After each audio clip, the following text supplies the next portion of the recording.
And happy holidays, Merry Christmas to everyone that's out there. Hopefully there's a lot of you out there. I'm Aaron Sagers, and this is the Paranormal Pop Culture Hour, which is sponsored by Den of Geek. And so if you don't know me, I'm a journalist. I talk about nerdy stuff and spooky stuff, geeky stuff and creepy stuff. And I focus a lot on paranormal pop culture and think about the intersection of entertainment and belief and try to connect the dots between folklore and movies and pop culture. And we've been doing these paranormal pop culture hours with Den of Geek throughout Halloween. And hey, why not keep it going through the holiday season, the Christmas season? And I'm glad you guys are here. This is going to be exciting talk because I don't think this is talked about enough. And I've got two very awesome guests that are going to be opening up their brain. We're going to crack them open and dig right out some brain matter there. That sounds really gory for the Christmas episode, but that's actually kind of in line with some of these Christmas scary paranormal stories. So we're going to jump right in, and you guys get your questions ready for these awesome folks. First up, I'm going to bring him in. I've known him for a good long while, well over a decade at this point. He is one of the most visible and prolific researchers of folklore and legends today. He is a natural storyteller. I knew him before I was even professionally writing about the paranormal because I loved what he did. He is an Emmy-nominated, award-winning host, writer. He's a producer for the New England Legends podcast and series on PBS and on Amazon Prime. More than a dozen books this man has written, and I think he's done way more than that. And the New England Legends podcast is actually garnered more than 2 million downloads since it launched. So please say hi to my friend, the author, Jeff Belanger. Hello, Jeff. Hello, Aaron. Merry Christmas. Feliz Navidad. Fez Navidad. I don't know. What are we saying? I am feeling quite festive, but Feliz works. Sure. Good. I know. Good to see you. I think that you're really the master of the puns here, so I'm going to let you whip those out for the next 45 minutes or so. But let's bring in another guest. I've known him for less time, but we nerded out over Star Wars and Doctor Who and paranormal things at the Sage Paracon in England. And he is based right here in the United States, but he's from across the pond. He is an author specializing in the area of ghosts, the paranormal, and emergency medicine. And he currently appears in the TV series Haunted Case Files, Haunted Hospitals, and Paranormal 911, and he's a hell of a nice guy. Please say hello to Mr. Richard Estep. Richard. Hey, Aaron, it's good to see you, my friend. And Jeff, it's a pleasure to join you here in the penitentiary. Yes. Thank you. Good to see you again. You too, my friend. Well, before we dive in, I just want to first off find out, how are you guys? This is a weird year where, obviously 2020 has been quite odd and sadly full of a lot of tragedy as well. But how have you guys been sort of gearing up for the holidays during this year where we're not really traveling a lot and maybe some of our traditions are somewhat disrupted? Jeff, why don't you start? Yeah, so I've been fortunate to be doing a lot of story programs, which I've done for many years, except always in front of a live audience. And now I had to really learn to do what I do for this little dot right there, like that little dot, and hope that it's being received, that the jokes are landing and that the oohs and ahs are happening. So I've been, since April, I think I've done over 70 programs just sharing stories of legend and lore. And this month I've been fortunate, busy every night doing Creepy Christmas, talking about the scary folklore, legends, and monsters of this amazing holiday. Exactly. And yeah, it's very true that when you go from speaking to an audience that you can actually see and pick up the energy from to this, it is a whole different vibe. I still find it somewhat awkward, even though we've been doing this for 9 months or so. Yeah. No, I don't, I miss it. But the other thing too, is I know we'll get back to it. And I also recognize that this is the next best thing. this is what we can do, and so we should do this. I would much rather do this than just sit in the corner and wait this out. I need people. I need to be sharing stories, and I've been able to do a ton of research this year. I mean, Grandpa used to say, "You fish or you cut bait," right? I mean, so this is the year to cut bait, and that's what I've been doing. All right. And Richard, how about you? I mean, you have a pretty busy schedule outside of writing and doing TV, but how have you been gearing up for the holidays during this weird 2020? Yeah, it's been busy professionally. I'm a paramedic by profession, so I'm working a great deal on the front lines with other EMS crews, fire crews, hospitals. Helping patients get home for the holidays is important for us. We do like to see as many people spend Christmas outside of the holidays possible where it's safe. So that's my big focus. And then much like Jeff, I've been focused on research and writing. It's a good opportunity to finish my next book manuscript, and I'm deep into research on several other projects. So just because you can't physically go anywhere, you can still get stuff done. And I love talking to you guys and our other friends in this paranormal realm and also the nerdy realm, because I can already see, like, in the background, I think I definitely see a skull on Jeff's bookshelf. And I don't know if that's a movie poster from The Fly. I don't know what that is in the back right over your shoulder, but maybe not the movie poster from The Fly. And then, Richard, you have a skeleton with a Shining mask on. So you guys are letting your freak flag, your nerd flag fly. Yeah, my protective gear is ready just in case we need to go there on this call also. Yeah. I guarantee that nothing will get hit when I'm wearing that helmet. Well, maybe we'll come back for a Mandalorian conversation and you can wear that. Yeah. Jeff, I didn't know you watched that show, actually. Oh, dude, you know what's funny? Not since I was a kid have I watched a show where when each episode ends, I'm literally sad because it's over and I have to wait another week. And this is the last one, right? This week. Yeah. And I'm going to cry like a baby. But when Boba Fett came back, forget it. Yeah, forget it. Like, I'm just like, it's like whatever they feed me, I'll eat it. You know what I mean?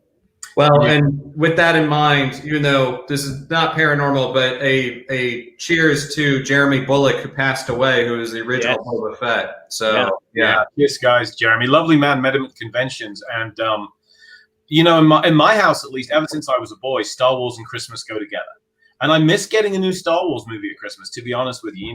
Whatever your opinions are on the new movies, it's been something to really look forward to. And The Mandalorian is definitely hitting that spot. So happy to hear that the season opener for season 3 will be Christmas Day next year. That's cool. Yeah. That's a long wait. That's a long gift. It is. But it does occupy that special magical spot. And, well, I mean, I guess speaking a little bit about magic and the holidays, before we get into sort of the notion of the paranormal and ghost stories with Christmas, I want to talk a little bit about how we kind of came up with this notion of celebrating Christmas. I mean, a guy named Jesus was involved, but beyond that, it seems like there's a whole lot of hodgepodge of other things that came into it. So, Richard, do you want to kind of walk us through some of the things that may be associated with Christmas before Christmas, thinking Yule, thinking solstice, thinking all that good stuff?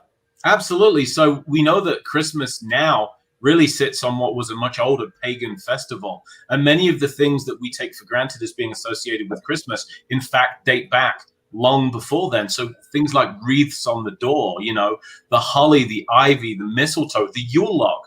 These are all ancient pagan elements of their tradition and of their culture. We're looking at the midwinter solstice when we're halfway through the darkness, right? We're halfway through the darkest time of the year. And I believe personally, that's why we have such an attraction to Christmas lights at this time of the year. As we walk around the neighborhood, and Jeff's representing that right now, you see more Christmas lights, I think, this year than ever before.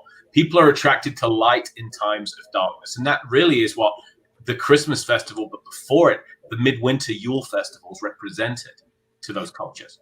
Well, what were some of the things that were happening in that darkness then on these the longest night of the year? What was happening in the darkness, Jeff? If we could go back even further, actually, I think this holiday started millions and millions of years ago. There just weren't people around yet. It's, as Richard said, it's the solstice. And you have to put it into the context of experiencing the winter solstice in a far northern climate, right? So even here in New England, right, we live in 3 seasons. Even now, we live in spring, summer, and fall. But winter, man, oh man, just go back a century, go back 2 centuries. Winter, not all of your friends are going to survive. It is absolutely frightening. Will my roof hold up to all the snow? Will I have enough food to get me through the winter? Will the sun come back at all? This is a petrifying time. You're so busy the rest of the year hunting, gathering, farming, and now you've got quiet, you've got darkness, you've got candles, you hear sounds, and you look out on the landscape and you see that winter kills everything. The grass is gone, the flowers are gone, the bugs are gone, the leaves are gone, the ponds and lakes are frozen over. That is really scary, really scary. And so fear is the very foundation of all this. And we celebrate Yule. We celebrate Saturnalia because we need to bond. When we're scared, we go in one of 2 directions. We cower in the corner or we party. And so this party was about getting goodwill to each other. We'd give each other gifts because I know I might have to knock on your door this winter if my roof collapses. You might knock on my door if you run out of food. It's a scary time.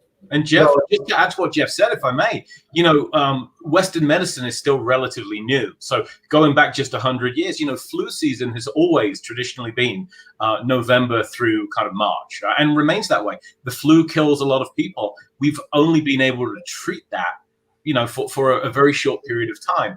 And so death and Christmas have a common association as well. And there has been this long-standing belief that the dead themselves are a little closer to us around this time of the year than they are at other times of the year. And Jeff said mortality has always been there.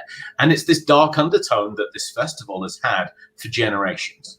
Well, there's the idea of that we associate typically with Halloween, and then also certain religious festivals like All Saints Day, of the veil between worlds being at its thinnest. But yeah. That was actually something that was happening during Christmas time, and correct me if I'm wrong, but we talk about the Yule log and Yuletide, but that's not really Christmas. That's more that's more Marvel Comics, Thor, Norse kind of thing, right?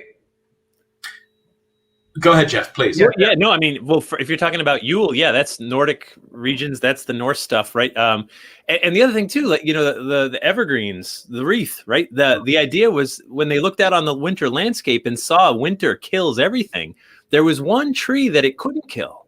That's the evergreen, right? This evergreen must be more powerful than winter, that it can stand up. And so it's a sacred plant, and they would put those boughs over their doors and windows to protect them from the bad spirits and the scary stuff out there. And they would drape entrails around the tree when they happen to get a deer kill or something, and as a kind of offering to this sacred tree. And so that evergreen, when you're draping popcorn and cranberries around your Christmas tree, you're really reenacting an old pagan tradition of draping entrails around the tree as an offering to this sacred, magical, powerful tree. And so we still carry those traditions. Jesus came later. Jesus was like really an afterthought to this whole holiday. Are you saying Jesus was not born on December 25th? Only if you believe the Bible. The Bible only gives us one clue as to when Jesus was born, and that's the book of Luke, chapter 2, which says shepherds were living out in the field, keeping over their watch by night over their flock, right? And in the area of Bethlehem, that happened during 3 of the 4 seasons of the year, spring, summer, and fall, which means, according to the Bible anyway, the only season we can rule out is winter. So I have to ask, I'm sorry, Aaron. I have to ask both of you gentlemen and to the people in the chat, are you looking forward to seeing the Christmas star this year? Genuine astronomical phenomenon? Yes. Yeah. It's I'm sorry, which 2 planets? It was Saturn and... We have 2 of the major planets, and I'm ashamed to say I don't know which ones, but I'm sure... Google, quick! Tell us. Yeah, they're going to come so close in alignment on the 21st, I believe it is, that they're going to look like one big celestial body. And they're calling it the Christmas star. I think of this year of all years, as it's been such a dark year, never has this been more welcome. Yeah. Well, the notion of Jesus being born in Christmas, yeah, that was really, in December. I guess Jesus would be born in Christmas. That was sort of his day. Well, he might have been fashionably late, but being born on December 25th, that's something that came along later with the church tacking on, trying to attach itself to pagan beliefs. But along with that, we did kind of inherit, along with Christmas, things like, Jeff, it's on your shirt, it's on my hat, like this guy named Krampus.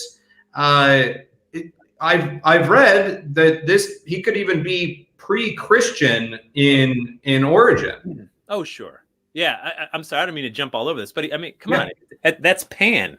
That's thousands of years old. I mean, that's just the Pan character becoming the devil, and each culture and country sort of adopts him and makes him their own. And Germany turned him into Krampus, but he's familiar, right? Mm-hmm. Half man, half animal. This isn't new. That idea has been around for thousands of years. Yeah. Well, let's skip ahead a couple of millennia then. Okay, so Charles Dickens. That is a big gap, but huge. We're skipping ahead. We only have like an hour, 45 minutes. All but right.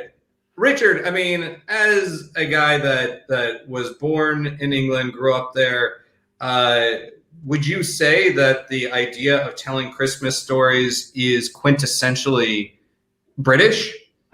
The Victorians, and I can speak from personal experience in a minute, but the Victorians carried on this oral tradition.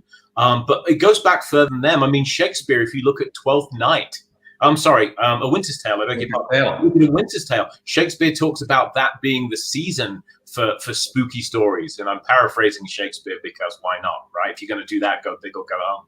Shakespeare mentions this. And there was this long oral tradition that you would go to the village inn around this time of year and you would sit in front of a roaring fire and you would shut out the darkness. You would light candles. You would drink mead. You would drink, eat hearty. As Jeff said, you bank up the harvest through the year, for this lean time. You don't work as much and you tell these stories. And these stories are frightening. They're scary. They are designed to kind of give you a brush with the darkness, but like a roller coaster ride, you came out on the other side of it okay. What Dickens did, in my opinion, with A Christmas Carol, though, is he made it a morality tale. And it's the quintessential Christmas story, right?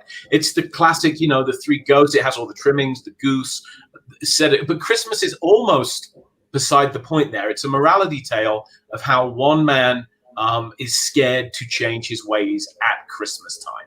And it's timeless. The Victorians loved this tradition. And they would gather in families and they would tell these stories.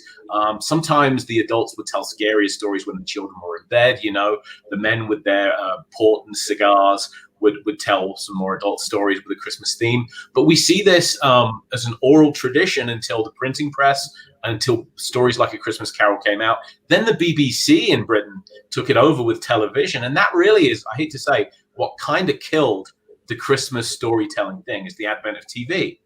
And you would gather around the TV and watch some pretty scary seasonal ghost stories, like The Turn of the Screw would be a classic example. Yeah. And we see this today, right, with Netflix doing their Haunting of Bly Manor. But when I was a kid, I was given ghost books at Christmas. I was given books of scary stories. And there was this very real association between Christmas and ghosts that has never really left me. I can show one of these books. This is one that you received, right? Oh, yeah, absolutely. I got this when I was 4 years old for Christmas. The Hamlin Book of Ghosts was a hardback under the tree, and I must have read this 200 times cover to cover. I kid you not.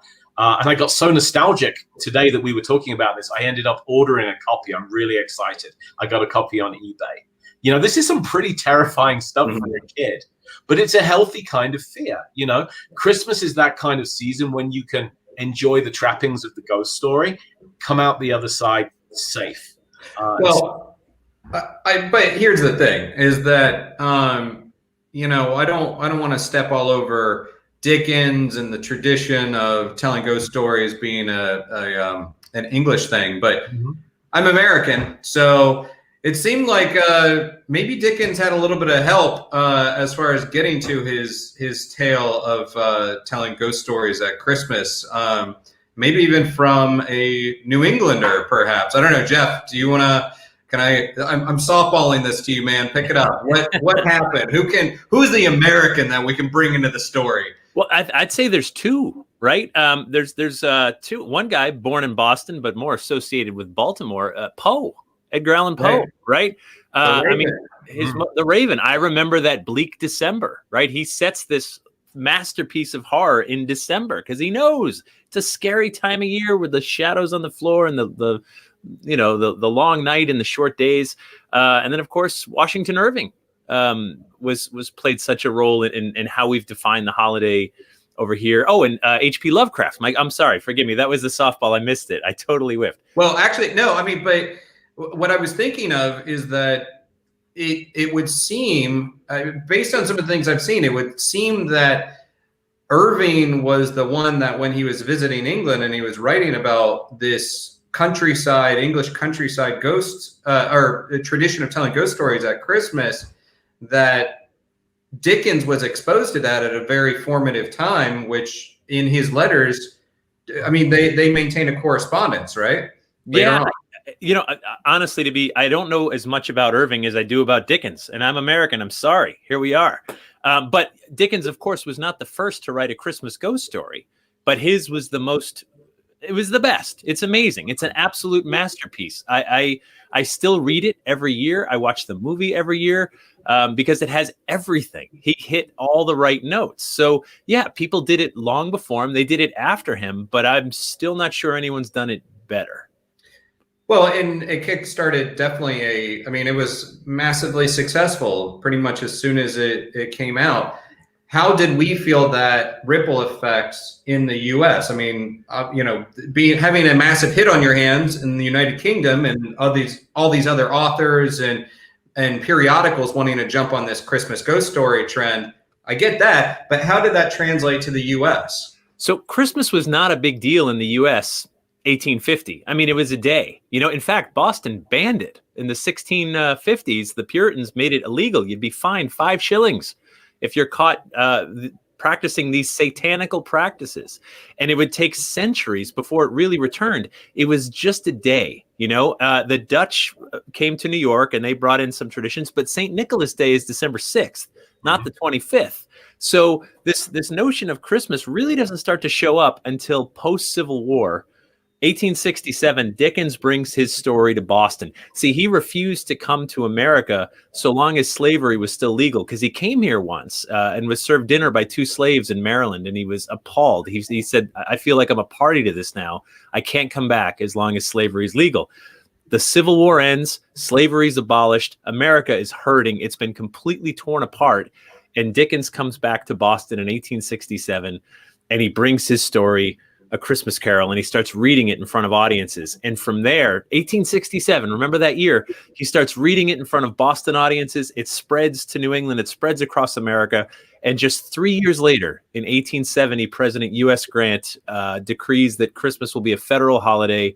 And Dickens, you can't say enough about how much he went in to define the idea of charity, getting together, taking care of others. I mean, all these notions, these good, solid notions, he really helped define this holiday, especially here in America. Mm-hmm. And there's that widespread belief about the missing version of A Christmas Carol, in which Ebenezer Scrooge finds himself trapped in a tall London tower, evading terrorists who are trying to pull off a heist. Yes. Which I always wanted to see, but could never find. Nakatomi, I think, was the yes. Yeah. Fantastic. Well, I mean, to be fair, though, I mean, maybe he didn't write about Hans Gruber and John McClane, but Dickens did. This wasn't his first Christmas ghost story. I'm sorry. Can I stop here? Yeah. I would personally fund anyone who would take all the Dickens characters and put them into the Nakatomi Plaza. I need Scrooge to be Bruce Willis, and I want old time costumes, modern day. Old language, but still all the same script, and I would be in heaven. I'll fund that. I'll pay. Help me in with that. Yeah, I'm in. And the thing is that whatever character you would have put him in, Alan Rickman would have nailed it. Like he could be Scrooge, he could be Gruber, he could be John McClane. But yeah, I mean, so Dickens had written it previously. It seemed like he was already toying with this idea of Christmas ghost stories. And that even kind of laid the groundwork for A Christmas Carol. But that wasn't the end, right? Like he didn't just pack it up and go home, after he had this win. I mean, Richard, I don't know if you grew up with any of this, but did you read any of the follow-up stories that Dickens wrote about Christmas and sort of the philosophy that he carried? I guess he called it the Carol philosophy. No, I did not actually. I'm aware of it just from having studied and read and learning that Dickens he became a Christmas institution, a one-man almost Christmas cottage industry. But it wasn't something I was aware of. I think Ebenezer Scrooge stands so tall in the pantheon of literature, not just Christmas stories, but generally in literature, that, he casts a long shadow. And I hadn't been aware of all the other stuff, which I think he never quite had, much like Conan Doyle, who also wrote widely, Sherlock Holmes. Around that same time, cast a long shadow as well, and overshadowed pretty much everything else his creator ever did. So it was a pleasure to learn that Dickens had edited these magazines and had written these other Christmas stories, and they are still there to be discovered. But no, I don't. I would say 99.9% of people aren't aware of them. Mm-hmm. Well, and you mentioned the I think it was the BBC show. Was it a ghost story for Christmas? Is that the show that used to air in the 70s and into the 80s? They did various dramas for Christmas, and they usually would do an adaptation. I mean, The Turn of the Screw is the one that I think I remember being the most frightening, because James was also a master storyteller, and that's kind of set on Christmas Eve. And again, we've seen that retold several times, most recently with Netflix's Haunting of Bly Manor. So the BBC, though, would generally put on an adaptation of some kind of scary Christmas story. And I remember growing up, there were no VCRs, at least when I was a young lad. So it was an event. The family gathered together, and you would break out the Christmas booze if you were mum and dad and grandma and granddad. And you would, the kids would get the candies, and we would sit there and you would watch, or you would miss it. There was no do-over. There was probably no repeat showing. So it was like getting the family together for that oral story. That tradition would have been for past generations, except we were looking at actors portraying it rather than hearing the voice of an author or a narrator. Did you, and Richard, I'm going to stay with you one more moment, but were all of the stories that you read about these paranormal Christmas stories, were they all scary then as a child? Were the ones that you were being exposed to have any of that message of goodwill and charity to it? None did it as well as Dickens did, as I think Jeff has pointed out. Christmas Carol has never been equaled. But there just seemed to be another great example, if I may, is this classic that arrived under my Christmas tree in, I want to say 1977, 78, was just reissued. Because of a big fan drive, The World of the Unknown, the Usborne Book of Ghosts, These are well illustrated. They're lavishly told stories. And I think they're designed to give kids a chill. They're not designed to frighten. They're designed to give kids a little bit of a chill. And that's just so appropriate for the season. But they're not written to terrify. And I think that's important. You know what's important too, I think, about these stories? One of the things, and by the way, it's coming back. These monsters, Krampus had his own movie, 2015. Like that was the biggest budget one, but he's had other movies, of course. The Netflix Christmas Chronicles 2, right? Mm-hmm. The villain is the Belschnickel and the Yule Cat. And like this, it's just a start, right? Like these old characters are starting to make an appearance again. Yeah. I think the scare factor is something that's missing because we've just whitewashed this holiday so much since 1931. Thank you, Coca-Cola, that we've just washed it down to it has to be perfect, pleasant, get all the scary stuff out of here, just make it spend money, make it this. And that's too much pressure, right? Like we know when we get family together, that's not all fun and laughs. There's your drunk uncle, and there's the stress that your parents are under having all those people around, and the food and this and that, and add COVID into it this year. And do we get together or do we not get together? And there's a lot of stress. And I think these monsters, these ghosts, they're here to remind us that not everything is perfect. And I welcome them back. We need them back. And I think one of the presents, Aaron, to throw you a softball this time, one of the great subversions of Christmas has always been the Doctor Who Christmas special for nerds. Where else do you see killer Santas? Where else do you see killer Christmas trees? And on Christmas Day, it again has become a tradition here in the US as well for families of Whovians, Doctor Who fans, to gather and watch the Christmas tropes be subverted in some very terrifying ways. Well, and you had things like, I remember being a child and I loved Christmas Carol, and I loved. For me, I think the first one that I saw was I think it was titled Scrooge. It was with George C. Scott, right? And that one was very scary because that presented the ghost of Christmas yet to come as this Grim Reaper figure, and it was very blatant in that version of the tale. So that was kind of scary for me. Oddly enough, Pete from Mickey's Christmas Carol kind of creeped me out because he smoked a cigar and everything. But the first kind of awareness of Christmas being scary as well as fun truly hit me with this movie. Like, and this isn't, I mean, it's funny because Gremlins, I mean, we actually have some precedents of goblins being in the mix for Christmas. Is that not correct? Is that a gnome or is that? This is a Thompson from Sweden. And so there's always been, there's the Yule lads from Iceland, right? There's all kinds of creatures that have been around, the Yuletide season. And so, sure. I mean, and if you think about it too, just for Krampus, just for 1 second, I remember when I really started getting into Krampus years ago and started telling his story again and looking at the old postcards. And I remember thinking like, we said, oh, of course he dates back thousands of years to when he was Pan or the devil character. But, he was there in our childhood too, Aaron. The Grinch, man. Sure. The Grinch is Krampus. Come on. You don't think that's what inspired Dr. Seuss? It must have been. He lives in a mountain lair. He's covered in fur. I mean, he doesn't have horns, but it looks like horns when his hair bends just the right way. And he is the anti-Claus. He's Krampus. So I feel like a lot of this stuff, when you see it at Christmas time, I mean, I look at this stuff and I know what inspired it. You know what I mean? I can see like, oh, you took a little bit of this, a little bit of that, and you made it fun. Gremlins was awesome, right? I mean, yeah, and it even hit on now as a dad, like, oh, trying to get your kid that perfect present and working your butt off, like it's so important. And you're like, no one has this little critter. I'll be a hero. It's really only been later that I realized that with Gremlins, yes, there's possible origin with the Kelly Hopkinsville Gremlins or sighting, but for me, it's more like the and I'm terrible at pronouncing this, but the Calicantroi or the goblins that emerge from the underworld during the 12 days of Christmas to wreak all sorts of havoc.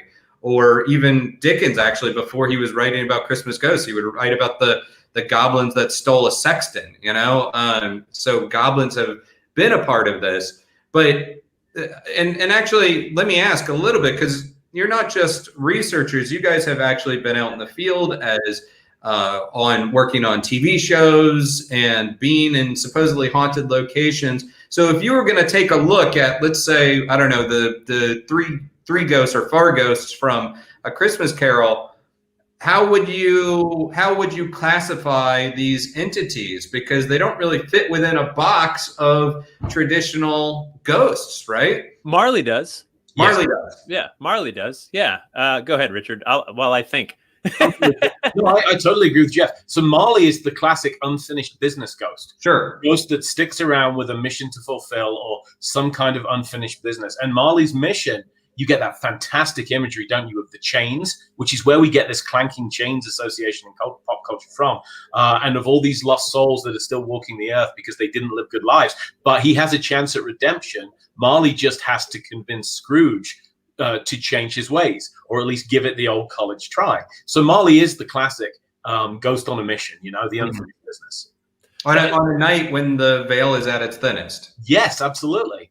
And when Scrooge is back to that pagan idea. But all right, Jeff. Now I don't know. You got three more ghosts to choose from because they don't really fit the traditional role. No, but what if I'm going to focus on the Ghost of Christmas Present? Okay. Because that one I think is very much metaphorical, right? There is a spirit to the holiday. And what I love about what Dickens did was that, he said, like, are there more of you? He said, yeah, 1804, like every year has its own spirit. And that's so true, right? Like this year is like no other Christmas. Last year was like no other Christmas. And so the idea that there is a spirit to the holiday, because there really is. I mean, I feel it. Sometimes I look for it. I try to feel it. I try to get infected by it. especially as we get closer. You know, we get older, we get busy, we get Scroogey. We can't help it. And so to me, like that is literally the spirit of the season. And then Ghost of Christmas Yet to Come, Grim Reaper. I mean, I think that's this notion of like, yeah, that's death coming for all of us. And what are you going to do before that? And the Ghost of Christmas Past, to me, that's the hardest one to categorize, I guess. That's it's your memories. It's your own past that haunts you, right? I mean, that's within all of us. In a good and a bad way. I mean, Right. the Ghost of Christmas Past is very dual. I find personally that this time of year is wonderful and it's very difficult. And I say wonderful because we have all these memories of great childhood Christmases, and it's difficult for so many people because we see those empty chairs around the table. This year, there are going to be more empty chairs than ever before. But I personally am very much affected by the fact that my parents are no longer there. Those chairs are empty, you know? And I think as families go through this and newer generations arrive to supplant those that are gone, the ghosts of Christmas past become our near and dear ones that are no longer with us physically, but hopefully in spirit.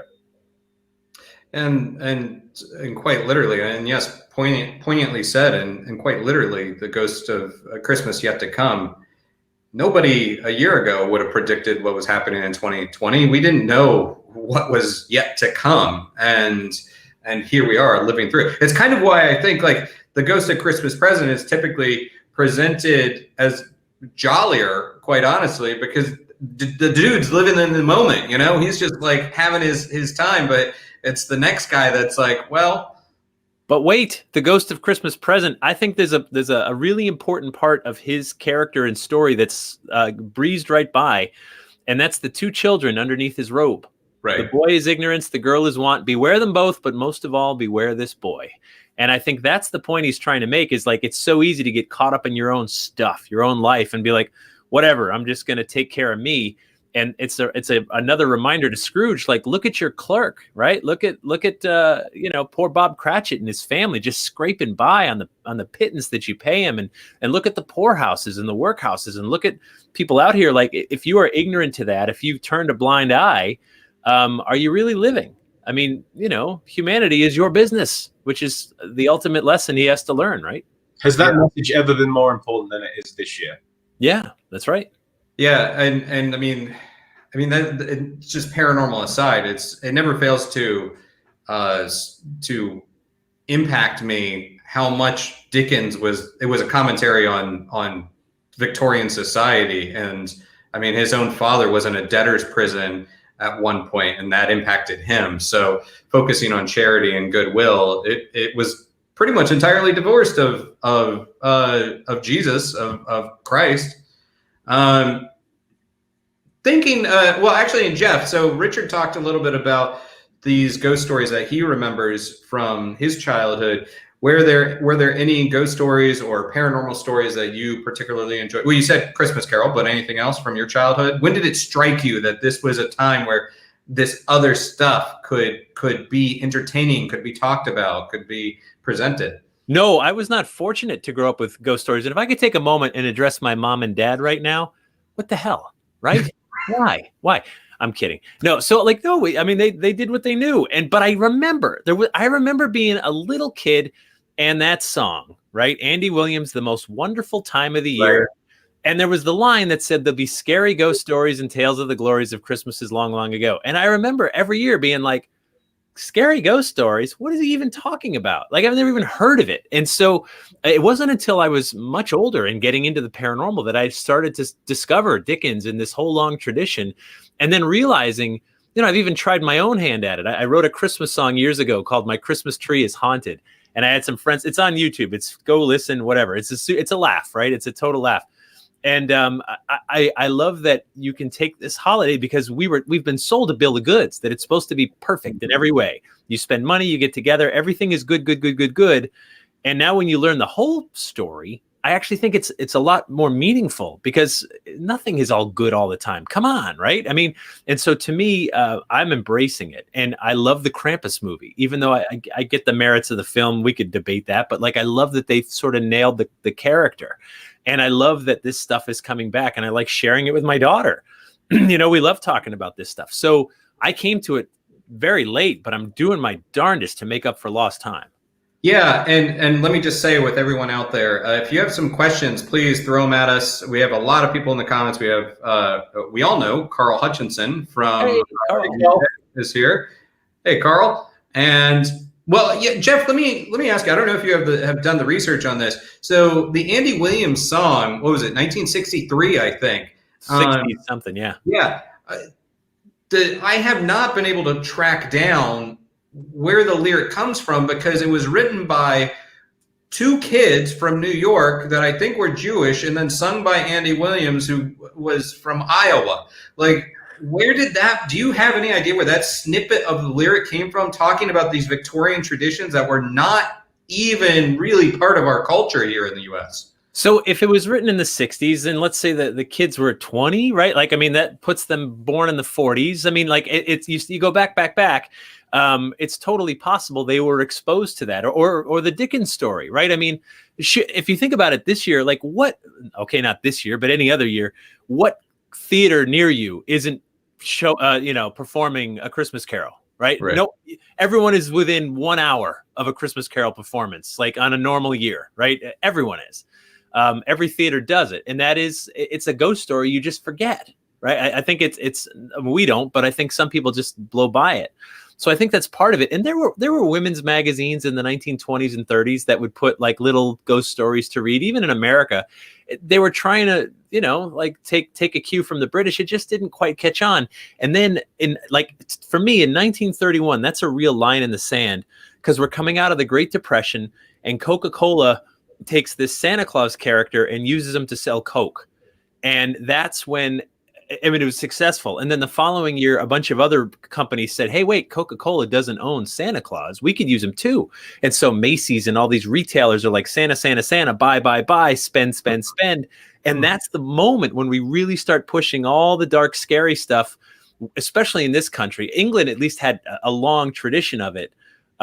So it's going to be harder to push that into the corner. But in America, we were great. We could push that right away, and I think that's to the detriment of the holiday. But like I said, it's coming back. I think that America pushed its ghost to October. Britain kept them in December. Is really what happened. And whether that's due to the fact that there was that early Puritan movement here in America, which did not want to associate Christianity with ghosts and the supernatural, if you will. Whereas in Britain, we were always just, I think, very comfortable with that. Certainly the Victorians were. And Halloween has always been huge here in the US.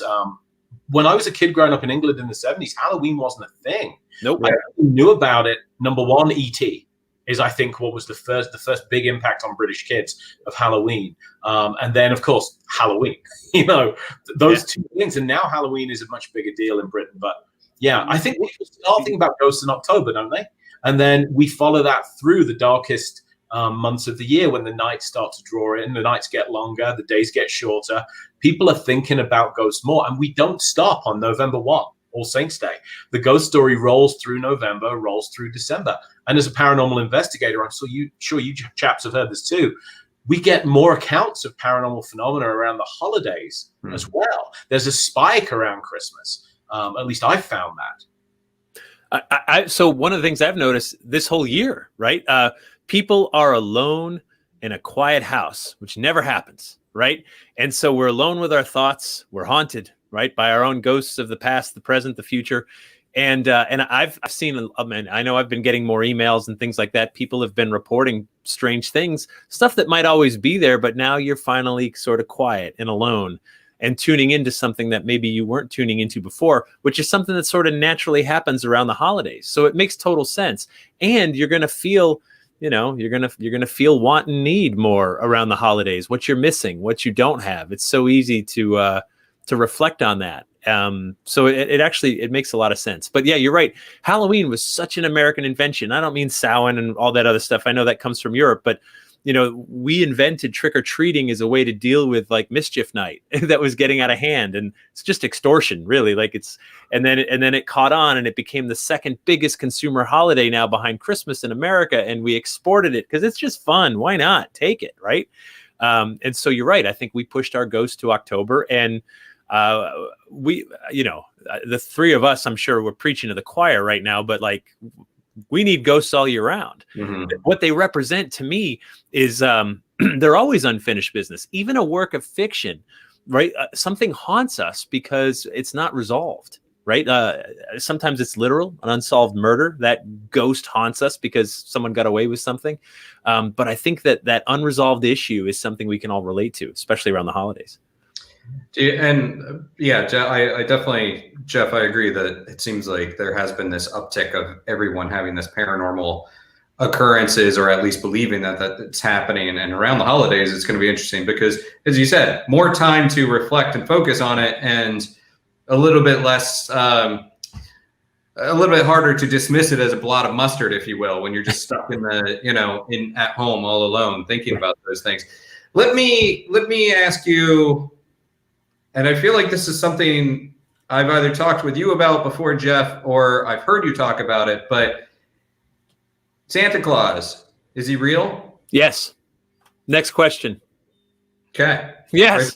No, of course he's real. Richard? He was born in Myra, which is modern day Turkey. And he was born to a wealthy family. He was orphaned at a young age. He gave his wealth away. He became a priest. He became eventually became the bishop of Myra. And then when he died, he became a saint, and he's venerated, right? And Saint Nicholas and so on. And I think he's real in every conceivable way. I mean, if I say Santa Claus, I don't have to say anything else. You got a picture in your head. You know everything about him. And he's someone who's reinvigorated every single year. And so, yes, real in a lot of ways. So let's expand it to sort of this paranormal idea.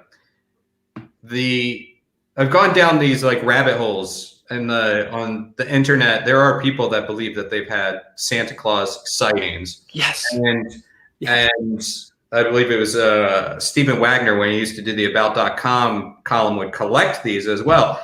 And this idea of Santa, I mean, yeah, you're right. I know what he looks like. I also know where he lives. I know basically what it sounds like. I went to meet him several times as a child, So what's the deal with Santa Claus sightings? Is Santa real? Richard, you start, and then I know, Jeff, you add to that. Richard. Well, one of the things we do talk about is in the paranormal realm, which I recognize some names in the chat. I know we've got some great paranormal investigators and enthusiasts in there, and thank you guys for being here. But we talk about the thought form, or the tulpa in Tibetan culture, how you can essentially conjure a spirit, as they did with the Philip experiment in Toronto. You can conjure a spirit into being with the power of raw belief. Now, if that's true, and I'm not saying it is, I'm not saying it isn't, I'm saying we should consider it, what greater unifying object of belief is there in the world than this one figure who rides a sleigh with his reindeer through the night? Children believe it. There's no cynicism there. The children believe it with their whole heart. They go to bed on Christmas Eve and there is magic in the air, absolute magic. And hopefully they have the kind of parents and families that feed into that a little bit, and help. They'll ring bells and do all the things, leave cookies out and milk and things like that. Does that belief take on some kind of tangible form? Is it truly capable of manifesting? I think it's worth asking that question. And it cracks me up because some people are just so ready to dismiss it. Like, no, I believe in ghosts and aliens and Sasquatch, but Santa, nah. It's like, well, where do you draw that line? But Jeff. So for me, it's an example I've used a million times before. Forgive me, but a $20 bill, or a 20-pound note, whatever your currency is, right? Take it out of your wallet and hold it up and ask yourself, why is the $20 bill worth a 6-pack and a pizza? Because you believe in it. And if you stop believing in it, it will not work. That is a fact. Ask the Confederates how their money's doing, right? Like, if you lose faith in a currency, and it's happened the world over, it falls apart. Your belief makes it real. It makes it so that the guy is happy to give you the pizza and the 6-pack for that $20 bill. So when we believe in this thing, it becomes real. It's as real as anything else, right? You feel it in your heart. I remember being a kid, Christmas Eve night, I could hardly sleep. Like, I think tons of kids. I was so excited. I absolutely grew up with Santa, believing in Santa. And I remember at one point I was like, there's no point in even trying to sleep. So I'd like peek out my window and I saw this red light go across the sky. Rudolph's nose. I was sure of it. I told my mom the next day. And you know what my mom said? Of course it was. Right? Damn right she said it was Rudolph's nose. Now, as an adult, I'm like 99.109% certain that it was a plane. But it didn't matter on that night, in that moment, right? Like being so excited. And then, by the way, not to blow your minds, when I went downstairs the next morning, there were all kinds of presents under the tree that weren't there when I went to bed. Boom. Right? Smoking gun. Proof. Must have been Rudolph. One of the greatest Christmas stories of all, I fell in love with this story. Maybe you guys have heard it, maybe you haven't, but if you'll indulge me for a minute, took place in Colorado Springs during the early 1950s when Sears and Roebuck printed one wrong phone number in their Call Santa hotline. And they gave the number for NORAD, the watch officer at NORAD, who picked up the phone to a very upset little boy who wanted to speak to Santa Claus and ended up getting in touch with the Air Force officer responsible for monitoring the nuclear situation at the time. Now, 99% of people, I'm sure, would have hung up. This guy played along, asked to talk to the kid's mom, who said, yeah, this number is the Santa hotline. It's in the newspaper. And rather than pull the plug, because the only person supposed to have that number was the President of the United States, the officer got airmen and families and volunteers to man the phone lines that Christmas Eve and to give Santa updates. So he walked out into the command center and his own guys had drawn a picture of a sleigh with reindeer coming over the North Pole. And this was not an officer that had a sense of humor, according to his own family. He called the local radio station and with a straight face gave them a Santa update. And from that comes the NORAD Santa Tracker and the Santa Helpline, which helps millions of kids around the world today believe in this. You know, and what fascinates me about this Christmas story is, had this guy been in a bad mood? Had he just not wanted to deal with it? Had he been over the fact that he was working Christmas Eve away from his family? This wonderful thing could never have happened. And right now, 1,500 volunteers from the Air Force and their families man the phone line so your kid can talk to Santa if they so choose. One of the most wonderful Christmas stories all came about because of a printing error. Yes, Virginia, there is a Santa Claus. So if our enemies are listening, if you try to nuke us on Christmas Eve, we won't see it coming because NORAD is totally busy, focused on Santa. We're vulnerable. Thank you, Richard. You're going to get us all killed. Please don't slay us. Not on Christmas Eve. That would be horrible. I really like that Jeff wildly overestimates the audience reach of this live stream. Yeah, right. They're over there in the Kremlin right now going, oh, I know these guys. Well, they should buy a book then. Yeah, at least one. And actually, before we get to where they can buy books, just final thoughts on, I don't know, your favorite Christmas movie or Christmas property that has some sort of paranormal connection. Jeff, you mentioned Krampus. Anything else that you want to throw out there that just really kind of brings together the paranormal and the holidays for you? Yeah, so I watch the Alistair Sim version of A Christmas Carol every year. That's my favorite. Scrooge, Bill Murray. I'll watch that too.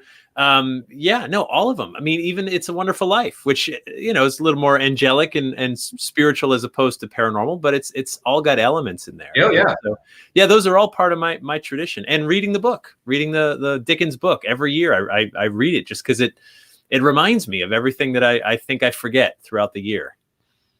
How about you, Richard? I'm going to kind of echo Jeff with Scrooge, the Bill Murray version. Usually we go over to my buddy Keith's. Unfortunately, we can't do that this year, but help him decorate his tree. We'll watch Scrooge and drink some mulled wine. And I've seen that movie so many times I can quote it.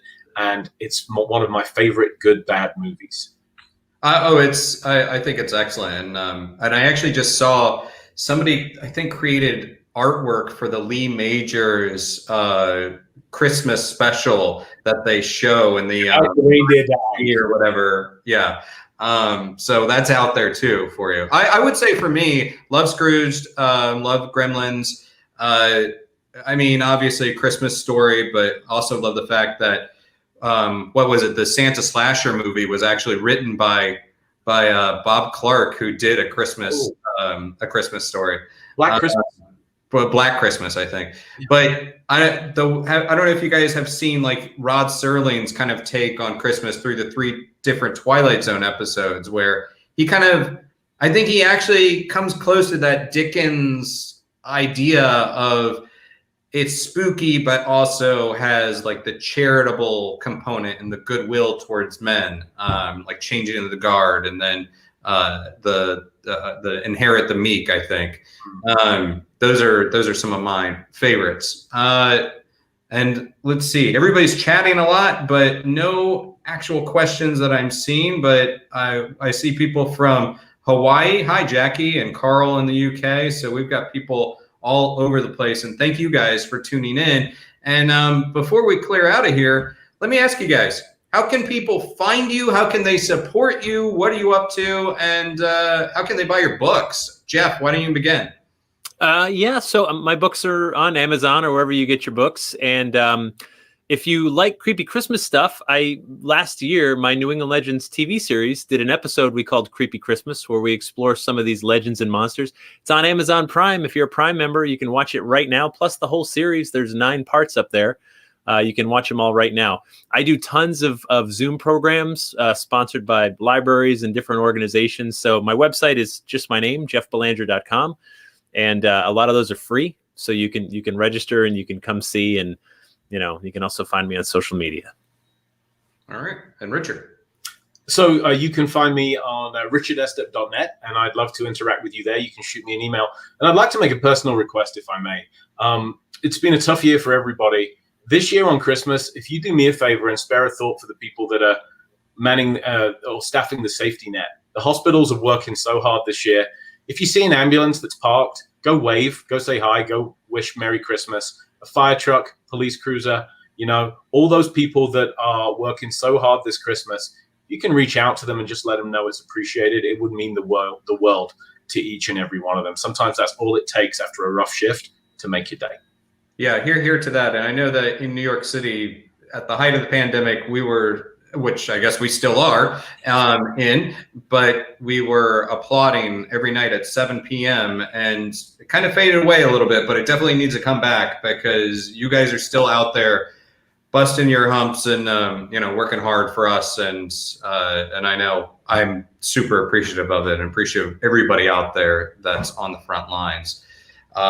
Finally, I want to say thank you guys again for joining this chat. Thank you, Jeff. Thank you, Richard. And you can reach out to me at Aaron Sagers across social media.